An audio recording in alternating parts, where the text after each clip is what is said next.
Hi friends, ఎలా ఉన్నారు? బాగున్నారా? Good morning. చూడండి ఫ్రెండ్స్, మనం ఎలాగూ నేను మా మొక్కలకి సలవైన ఇస్తూ ఉన్నాను. చక్కగా కూల్గా వచ్చేస్తున్నాయి. ఫ్లవరింగ్ కూడా బాగానే వస్తుంది. ఇప్పుడైతే మన మన పిల్లలకి చెప్తాను నేను ఒక టిప్పు. అది పాటించండి ఫ్రెండ్స్. వచ్చేది ఇంకా రోహిణి కార్తె కదా, ఎండలు ఎక్కువ అయిపోతున్నాయి.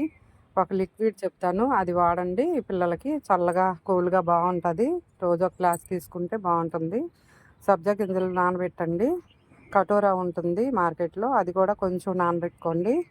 తర్వాత ఆ, సుగంధి వాటర్ ఉంటుంది. సుగంధి వాటరు ఇవి మొత్తం కలుపుకొని, కాస్త పంచదార కలుపుకొని రోజు ఒక గ్లాసు పిల్లలకి ఇవ్వండి.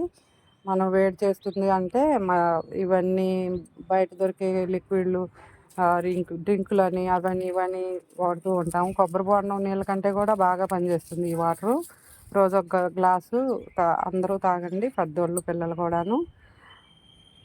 మేము చిన్నప్పుడు అయితే సుగంధి వాటరు ఏర్లు ఉండేవి చెట్టుకి, ఆ వేర్లు తీసుకొచ్చి నానబెట్టి ఇచ్చేవాళ్ళు మా వాళ్ళు వాటర్లో కలిపి. ఇప్పుడైతే అది రెడీమేడ్ వస్తుంది, అది వాడుతున్నారు. అలా చేయండి ఫ్రెండ్స్, ఓకేనా?